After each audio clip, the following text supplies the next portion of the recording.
अस्सलाम वालेकुम नाज़रीन। शहर मैसूर में आने वाले इतवार को मस्जिद दरगाही कमेटी के इलेक्शन के सिलसिले में आपको तो पता ही है, जहाँ पर कल वफ़ एडवाइज़री कमेटी में मुख्तलिफ अमूर के सिलसिले में बातचीत की गई, वहीं इस मुद्दे के सिलसिले में भी बात की गई। चेयरमैन अजीज़ुल्लाह अज्जू के साथ साथ वाइस चेयरमैन खलील भाई के साथ, इसी तरह मेम्बरान में ज़हीरुल हक़, शरफुद्दीन, मौलाना सैयद इब्राहिम, समीर, नसीरुद्दीन बाबू, असगर पाशा, मौलाना अब्दुलसलाम, निसार अहमद और पी अमजद पाशा मौजूद रहे।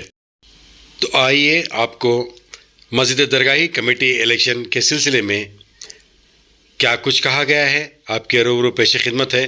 तब तक के लिए मुझे सब दरख्वास्त इजाज़त दें। अस्सलाम वालेकुम रहमतुल्लाहि व बरकातुहू।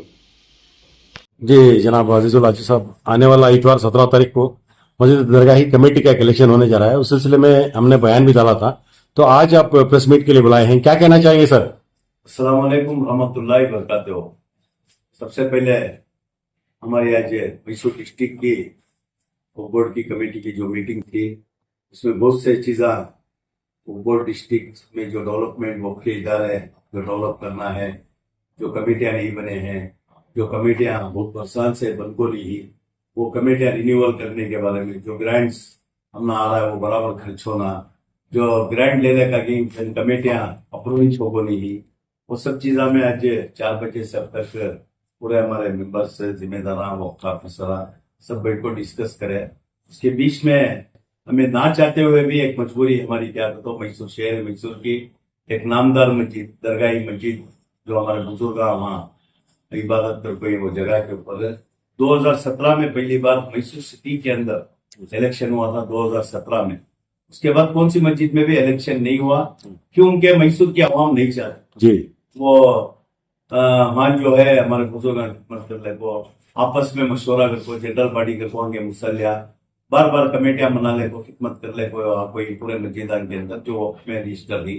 ऐसा चेक परंपरा चलने की 2017 में जब इलेक्शन का सिलसिला शुरू हुआ, बहुत से हमारे गुरबाई कराम हो, मैसूर के जिम्मेदार और मैसूर के अच्छे शहर हमारे बुजुर्ग अफसोस करे क्या ग्रुपिज्म हुआ इलेक्शन नहीं होना हुआ इबादत करने की जगह हो, फिर भी इत्मीनान के साथ एक बार इलेक्शन हो। उसके बाद हमारा जो क्रम खत्म होगा, उसके बाद हमारे वक्त ऑफिसर मुश्ताक जो ही वहाँ के एडमिनिस्ट्रेटर और केयर टेकर को खिदमत चलने को जाती थी, जिस तरह से खिदमत कमेटी लोगों करती थी उसी तरह से वहाँ खिदमत चलने को जाती थी। उसके बाद हाई कोर्ट का एक आर्डर आने के बाद हमें फिर भी मैसूर के बहुत से जिम्मेदार हमारे बोर्ड कमेटी और हमें खुद नहीं चाहते थे कि इलेक्शन होना नहीं कर को बहुत से मशवरे हुए, बहुत से उलमाए करामा को हमना मिले, जिम्मेदार को मिले, सियासतदाना भी मैसूर का इलेक्शन नहीं कर को बहुत समझा।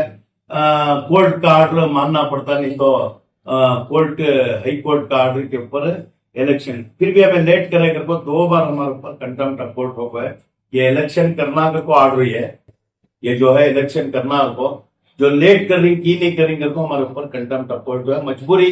तो ये महीना 17 तारीख को इतवार का दिन सुबह 8 बजे से 3 बजे तक इलेक्शन डिक्लेयर हो है। उसमें मेंबरशिप वहां के जो जुरिस्डिक्शन में आती 1007 आदमियां मेंबरशिप ले कोई, अच्छा। उसमें 2 ग्रुप बन गई, 24 आदमियां नॉमिनेशन कर गई, 20 को 8 करे थे, उसमें 4 आदमियां विड्रा कर लिया, 24 आदमियां बच को ही। आज ये तुलना बात करने का सर क्या कर को बोले तो वो सिर्फ अल्लाह का घर, इबादत करने की जगह, वहां जो है अल्लाह जिसे चाहता उनको खिदमत करने का मौका तय कर रहा है।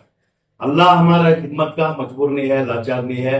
अल्लाह का घर, मेरा घर चलाने वाला अल्लाह का घर चलाने का ऑटोमेटिक उन्हें काम ले लेता है। काम लेते आए हुए कौन सदर रंदे, सेक्रेटरी रंदे, कौन रंदे, वो सब नहीं है। अल्लाह का बहुत बड़ा निजाम जो है अल्लाह के घर मेंटेन करता है, एक जरिया बना को मेंटेन करता है।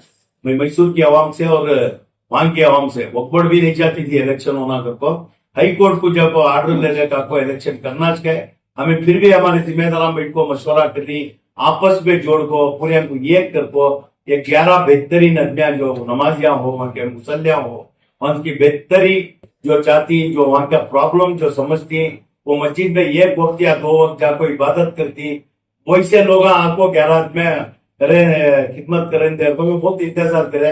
उसके बाद भी हमारे ऊपर के ऊपर 2 बार कंटेम्प्ट होने के बाद हमें मजबूरन इलेक्शन करना पड़ा। मैं सबसे अपील करना चाहता हूँ, ये इलेक्शन हमारे लोगों की तरफ से नहीं, कोर्ट के आर्डर के ऊपर इलेक्शन मजबूरी करना पड़ रहा है। और तुम्हें किसे चाहती उनको वोट डाले क्या, या क्या भी नहीं है, तुम्हारी मर्जी। तुम्हें किसे चाहती, कौन तुम्हारी निगाह में अच्छा आदमी समझता, खिदमत। मस्जिद की खिदमत कर सकता है, इन्हें आने से अमन रहता है, या कि मस्जिद डेवलप होती है। बहुत आमदनी है, तो मस्जिद हो, बहुत दुकाना ही आमदनी है। मैं भी जरा आदमिया वहां के आपको हमारे मौलाना सलाम साहब इन्होंने सभी वहां गए बार भी जिम्मेदार थे, उन्होंने सब बात बोले बाद वहां के जो बैतुल खुले का प्रॉब्लम बोलते मन हमारे मिनिस्टर साहब को 5 लाख रुपए ग्रांट रेडी है वहां का बैतुल खुले पॉइंट करने के वास्ते। हमारे अपना जीवो आपको रेडी है 5 लाख रुपए। फिर भी अब ये सब मसले ही आइंदा करेंगे करको बोल को वो स्टॉप करे थे। मैं जिसे चाहती हूँ उनको वोट डालो।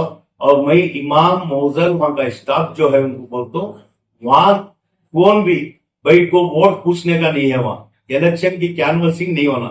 जुम्मा में जो खतीब साहब हुई हमारे, उन्होंने शरीयत के ऊपर खाली बयान करना, किसी की वोट डालो, किसी की वोट डालो नको, ये बचाओ वो बचाओ बोलने का वो मस्जिद के अंदर से भी नहीं है।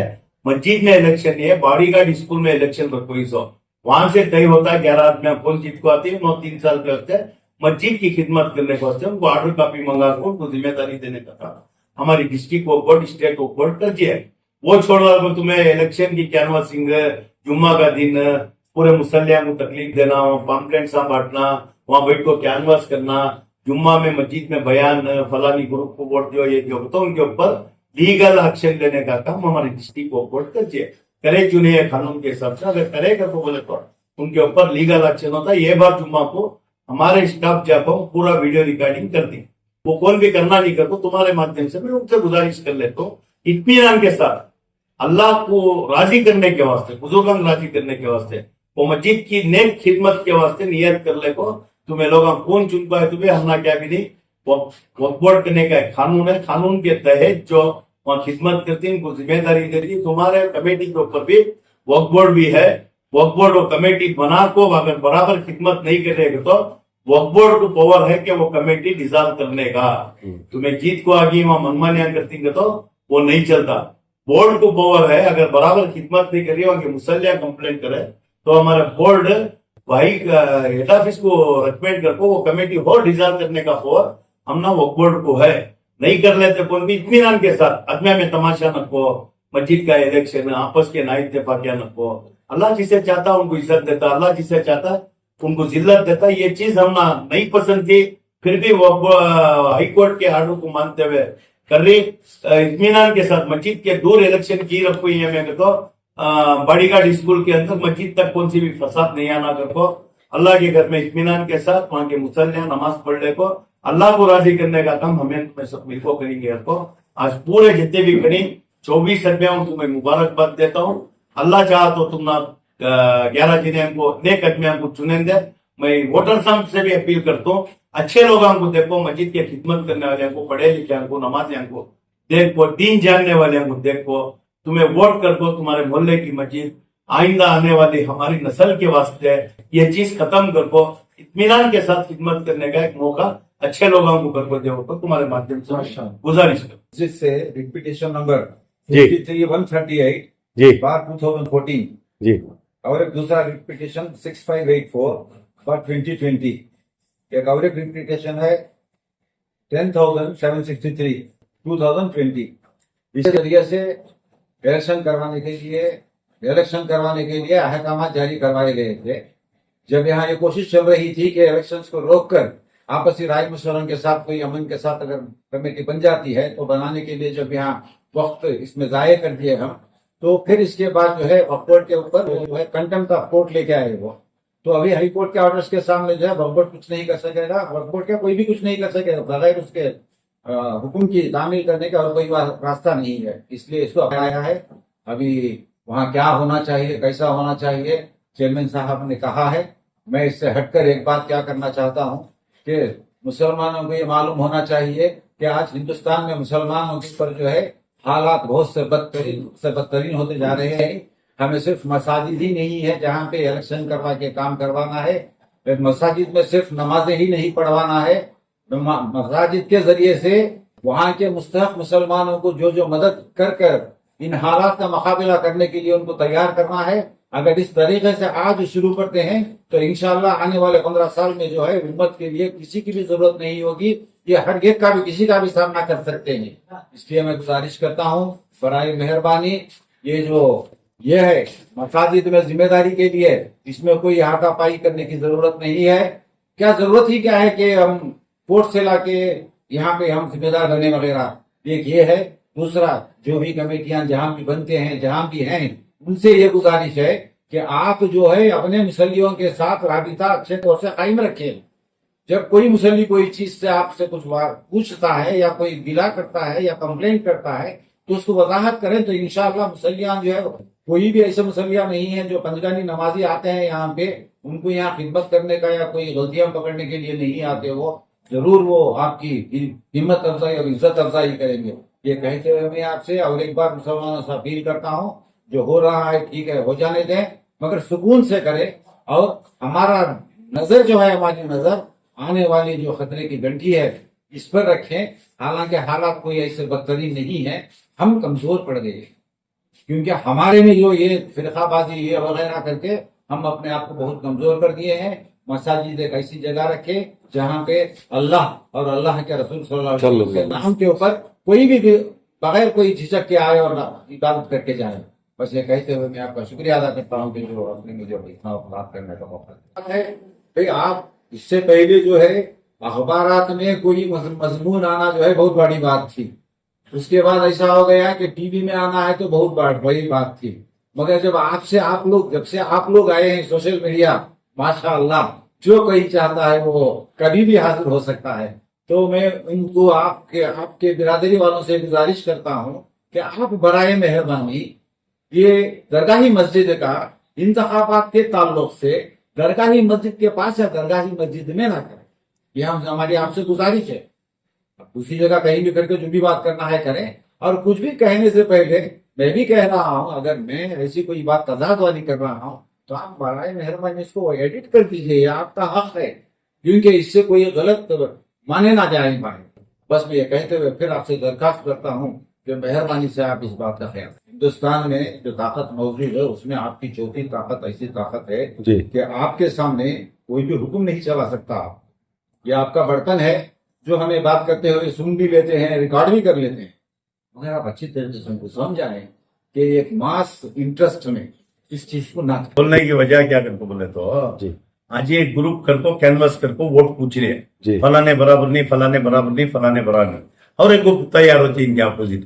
इसमें क्या होता है, मस्जिद का इत्मीनान, मुसल्लियों को 5 टाइम जो नमाज पढ़ जाए, वहाँ ग्रुपिज्म हो, को इलेक्शन के पहले फसाद होने के चांसेस है। मस्जिद के अंदर बैठो, कौन भी वोट पूछने का नहीं, उनके घर को चले आओ पर्सनल। अबे वोकबोर्ड का मामला है करको तुमने वोकबोर्ड की ऑफिस को बोले ये करको बोले तो मस्जिद जो इलेक्शन चल रहा है वोकबोर्ड की जिम्मेदारी बनती है। वहाँ क्या अच्छा बुरा देख लेना, उससे बोला तुम्हें न्यूज दे रही। आज वहाँ कमेटी नहीं है, आइंदा इलेक्शन के बाद कमेटी आती है।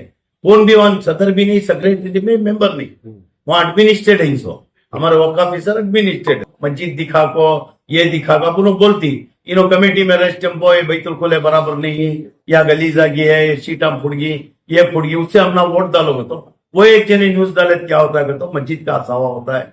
मस्जिद की हमें कदर करना पड़ता है, हर ईमान वाले का फर्ज बनता है। उससे तुम्हारे से गुजारिश कर रही, उनके घरान को जाकर न्यूज बनाओ, रोज न्यूज डाल लेते हैं, वोट हम पूछे हमारा उससे नहीं, मस्जिद के अंदर बैठ को ये करने का ना, बिल्कुल गुजारिश।